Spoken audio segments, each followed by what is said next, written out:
be.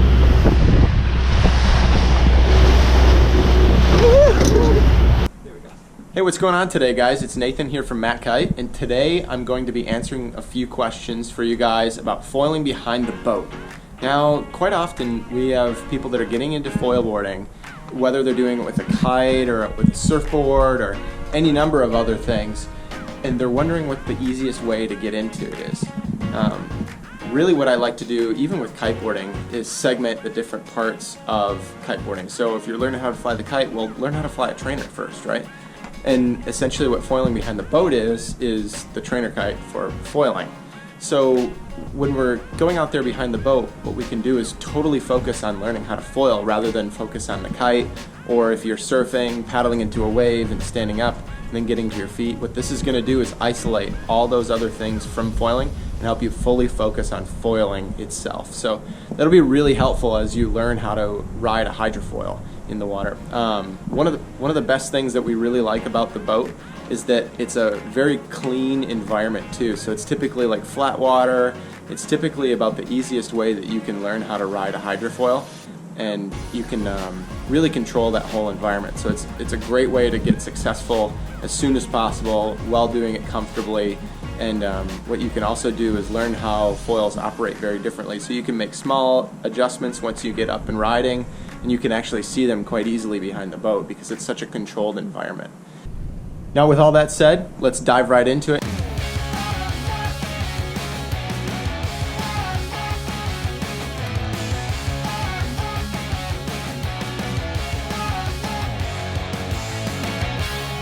Now guys, as much information as this video has, there's going to be a lot more featured in the blog. So go ahead and click the eye icon in the top right, and that'll take you right to the blog where there's going to be a lot more information pertaining to this video. We're building one of the most extensive and informational setups for foilboarding. It's called the Foilboarding Knowledge Center, and it will encompass anything and everything that you need to know about foilboarding, whether it's behind the boat, kite, surfing, stand-up paddleboarding, anything of the such. One of the first things that we need to discuss is the actual setup to get you foiling behind the boat.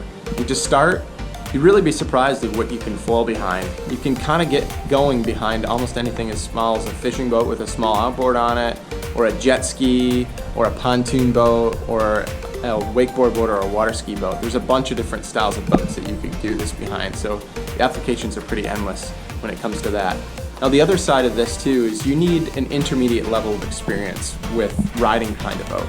So that could be wakeboarding or water skiing or wake surfing, but just in general you have to have the ability to get up and ride behind a boat and understand how all of that works. It also includes a bit of that safety aspect too, and understanding the rules of the road. The other thing that we need to focus on too is the equipment. So obviously you need a foil, a board and a foil, and then you'll need a helmet and a life vest. And then sometimes it helps to wear some sort of neoprene. It's a little bit of padding. Those foils are sharp, and when it comes to like little impacts and stuff like that, it's nice to have a little bit of give there.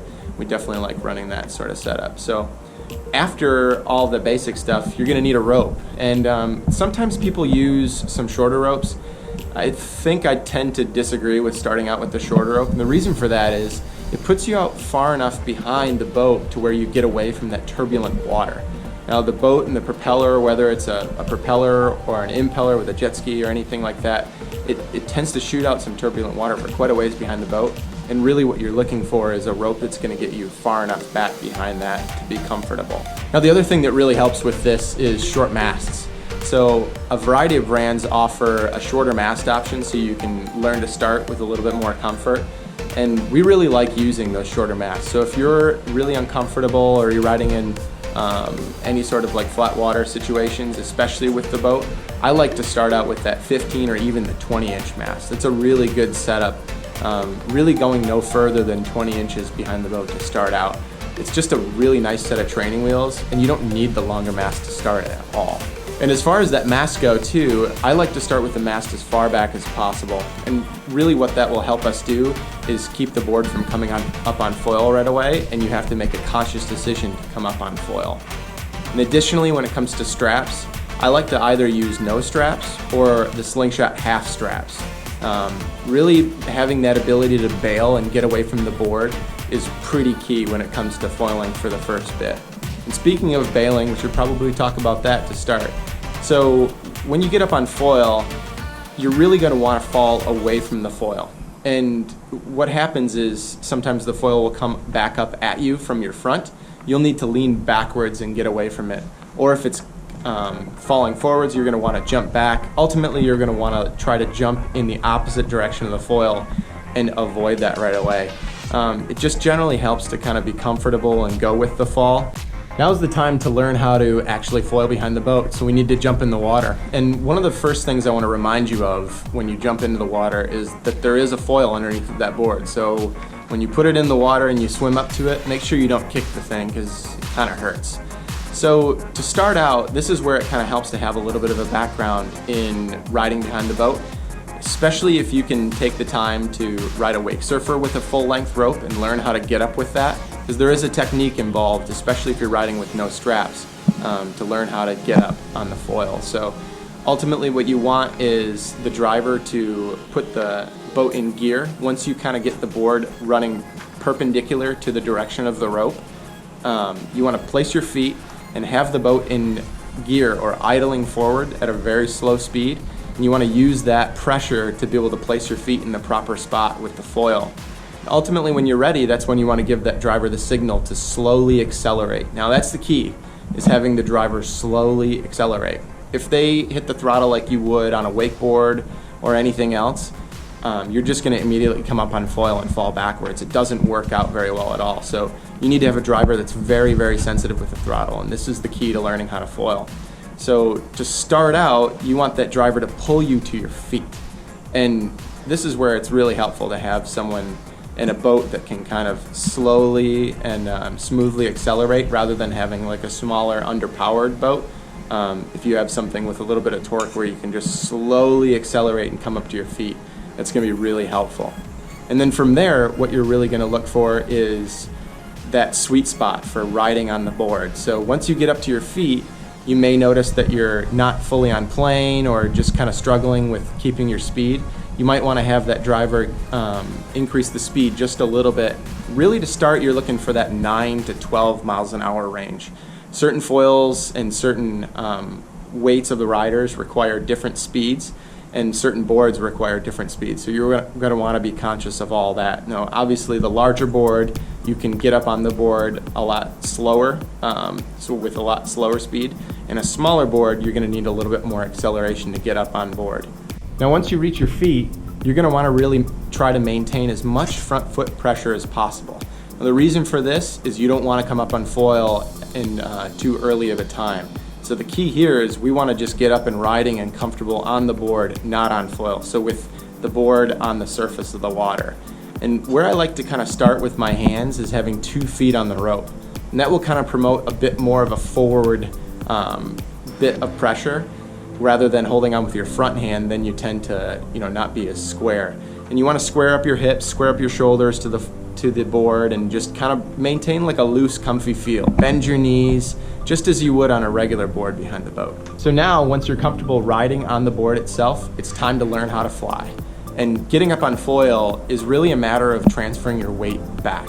If that foil is mounted in the farthest back position, all you're going to need to do is lean back and apply pressure to your back foot, and you will slowly come up on foil. Now the key here is very, very, very subtle movements. You don't want to lean back very aggressively and shoot up on foil. You want to just nice and easy bring that nose up off the water by leaning back. Now once you're up on foil, especially if you're on a shorter mast, you're going to have a smaller window to which you're not on the board, so up on foil, and then the foil is breaching the water. So especially if you're on those 15-inch masts, they're quite short. So what you're going to want to understand is that when you come up on foil, you don't have to leave the water too far to the point where that foil is breaching. And you know it's breaching by a couple things. One is it will make some gurgling kind of noises, and the other thing is you'll probably fall forward. Once that front wing tends to come up out of the water, that's when you fall forward and your weight goes forward. And just tuck and roll and kind of cover yourself as the foil is behind you. So now that you've ridden up on the foil a few times, this is the point to where you're going to want to stay up on foil and really get comfortable turning, moving up and down, and understanding just where that foil needs to be underwater. and maintaining that like up on foil without breaching the foil bit. And once you're kind of comfy with the shorter mast, this is when I tend to like to move to a longer mast with someone. Now, a longer mast could be anywhere from that 20 to 24 inch range if you're riding behind the boat. That's kind of the money spot to be in behind the boat. It's long enough but short enough. And once you move up to those longer masts, you're going to want to continue to progressively speed up your turns and speed up, you know, fore and aft, and learn how to pump the foil and just get comfortable on the thing behind the boat, because ultimately what you're trying to do is take it to either the kite or surfing. So kind of pay attention to, you know, how the foil reacts in different situations, whether it's, you know, leaning back and edging away from the boat to build up speed, to accelerating towards the boat. And you'll really want to learn how to like operate the foil in so many different aspects. Think of like riding downwind towards the kite.